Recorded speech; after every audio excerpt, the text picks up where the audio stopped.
மக்கள் எந்த உலோகங்களை பற்றி அறிந்திருந்தனர்? ஆப்ஷன் 1 செம்பு, வெண்கலம், வெள்ளி, தங்கம். சிந்துவெளி நாகரிகம் எக்காலத்தைச் சார்ந்தது? ஆப்ஷன் 4 உலோக காலம். ஆற்றங்கரைகள் நாகரிக தொட்டில்கள் என அழைக்கப்பட காரணம்? ஆப்ஷன் 4 பெரும்பாலான நாகரிகங்கள் ஆற்றின் கரைகளில் தோன்றியதால். அடுத்து ஒரு ஃபில்லப் பார்க்கலாம். டேஷ் மிக பழமையான நாகரிகம்? மெசபடோமியா. இந்தியாவின் தொல்லியல் ஆய்வுத்துறை டேஷ் என்ற நில அளவையாளர் உதவியுடன் தொடங்கப்பட்டது? Alexander Cunningham. டேஷ் தானியங்கள் சேகரித்து வைக்க பயன்பட்டது? தானிய களஞ்சியம். அடுத்து பாருங்க, மக்கள் குழுக்களாக சேர்ந்து டேஷை உருவாக்குகிறார்கள்? சமுதாயத்தை.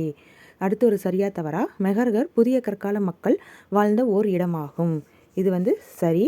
இந்தியாவின் தொல்பொருள் ஆய்வியல் துறை தொல்பொருள் ஆராய்ச்சிக்கும் நாட்டின் கலாச்சார நினைவு சின்னங்களின் பாதுகாப்பிற்கும் பொறுப்பானது. இதுவும் சரி.